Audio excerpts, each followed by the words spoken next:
वही सन्नाटा भारत के चारों ओर गूंज रहा, क्योंकि भारत ने वो कर दिखाया जो आज तक अमेरिका भी नहीं सोच पाया। मिसाइल निर्माण में 800% की उछाल। जी हां, आज की खबर कोई सामान्य खबर नहीं है, बल्कि भारत की उस ताकत की गूंज है जिसने अमेरिका और चीन दोनों को बेचैन कर दिया। अमेरिका जो कभी भारत का मित्र कहलाता था, आज उसी भारत से चिंतित है, और चीन जो हमेशा भारत को कम आंकने की गलती करता था, अब खुलकर स्वीकार करने लगा है कि भारत की मिसाइल प्रगति उसकी उम्मीदों से कहीं आगे निकल चुकी है। और भारत जो है उसकी मार्केट बड़ी जो डिफेंस इक्विपमेंट के हवाले से भारत की मार्केट बहुत तेज हो गई है।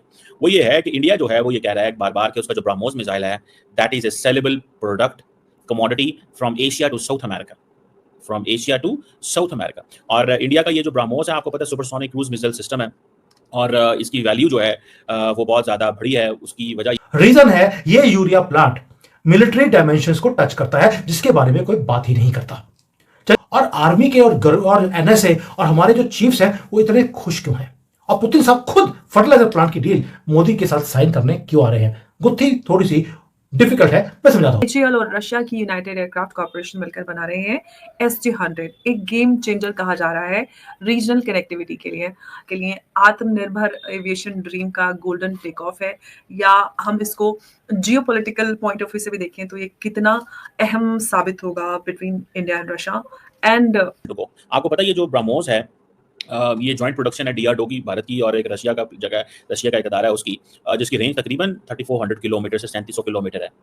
और इसकी कहा जा रहा है कि जो इंटरसेप्ट है इसको बड़ा मुश्किल से किया जाता है। पाकिस्तान की गवर्नमेंट ये कहती है, पाकिस्तान की फौज ये कहती है कि हमने इनके जो ब्रह्मोस मिसाइल थे इंडिया के, हमने उनको इंटरसेप्ट किया था। इंटरसेप्ट किया। ये बयान किसी भारतीय मीडिया का नहीं, बल्कि चीन की पीपल्स डेली में छपा है, जहां चीन के टॉप मिलिट्री कमांडर्स खुद चिंता जता रहे हैं। दरअसल भारत ने पिछले कुछ सालों में रक्षा उद्योग में ऐसी छलांग लगाई जो पूरी दुनिया के लिए चौंकाने वाली है। पहले भारत सिर्फ हथियार खरीदता था अमेरिका, रूस या फ्रांस से, लेकिन अब भारत खुद हथियार बना रहा, और सिर्फ अपने लिए नहीं बल्कि दुनिया को बेचने के लिए। अमेरिका की चिंता यही शुरू होती है, क्योंकि भारत अब स्ट्रेटेजिक पार्टनर नहीं बल्कि डिफेंस प्रोड्यूसर बनना है। और अमेरिका जानता है कि जिस दिन भारत आत्मनिर्भर रक्षा उत्पादन में पूरी तरह खड़ा हो गया, उस दिन दुनिया के विकासशील देशों का नेतृत्व भारत करेगा, न कि अमेरिका।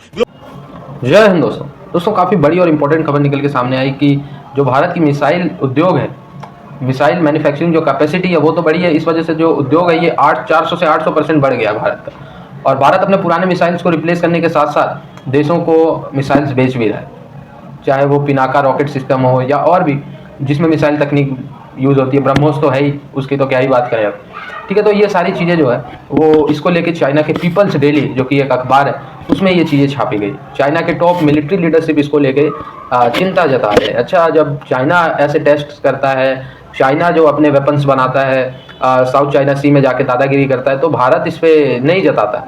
लेकिन भारत का उद्योग बढ़ता हुआ देख के मिसाइल मतलब चिंता जता रहे हैं चाइना के मिलिट्री जो इस्टेब्लिशमेंट है। वहीं दूसरी तरफ अगर देखें हम तो इसको मॉस्को ने भी, जो मॉस्को की पत्रिका मतलब मॉस्को करके कुछ अखबार है उसमें भी मैं देख रहा था ये अभी छपा हुआ है। तो मतलब अब चाइना के पीपल्स डेली ने छाप दिया तो अब दुनिया भर के आप देखेंगे इंडिया की न्यूज़ में भी ये आएगा चीज़ें। तो ये सारी चीज़ें आप देखें बहुत ज़बरदस्त। अगर हम इंडिया अपने देश की चीज़ें, इंडिया की मेड इन इंडिया चीज़ें बनाते जाएंगे ना और बेचेंगे, तो जो हमें उससे हमारी जो निर्भरता है डॉलर के ऊपर वो बहुत काफ़ी हद तक कम होगी। और डिफेंस का कारोबार तो पूरी दुनिया में आपके बढ़ने ही वाला है।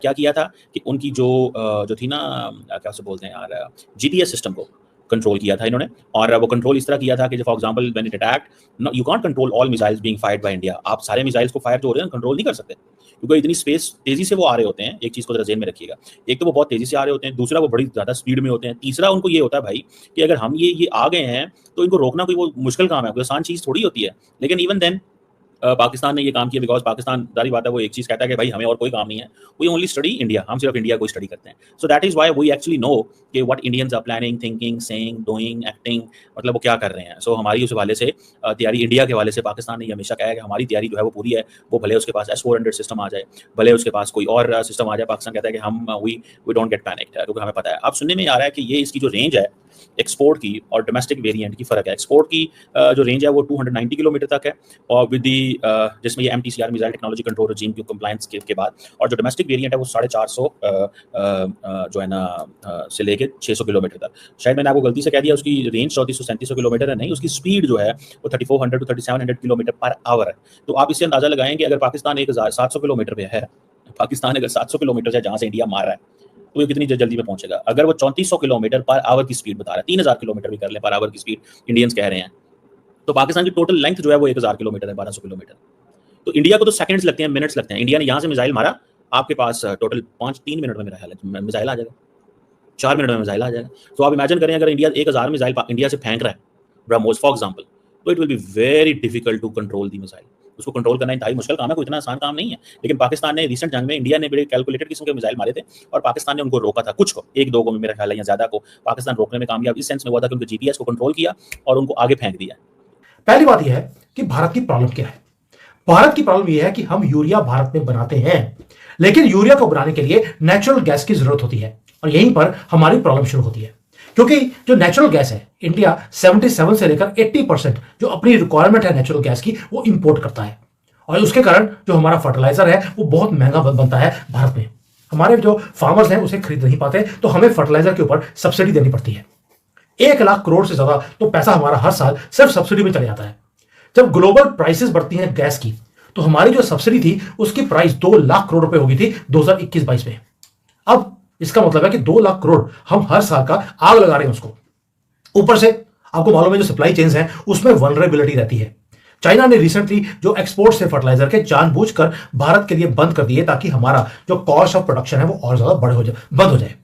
अब इसलिए भारत हमेशा स्क्रैम्बल करता रहता है, कभी प्राइसेस इंक्रीज हो जाती है गैस की, कभी फर्टिलाइजर की, कभी सप्लाई चेन बंद हो गया। तो हम ये गेम कब तक खेलते रहेंगे। यहीं पर आता है हमारा फर्टिलाइजर का प्लांट कि हमारी जो पहली प्रॉब्लम है वो ये थी कि रशिया ऑलरेडी फर्टिलाइजर बना रहा है और दुनिया का सबसे सस्ता फर्टिलाइजर रशिया बनाता है। क्यों? क्योंकि उसके पास दुनिया का लार्जेस्ट नेचुरल गैस का रिजर्व है।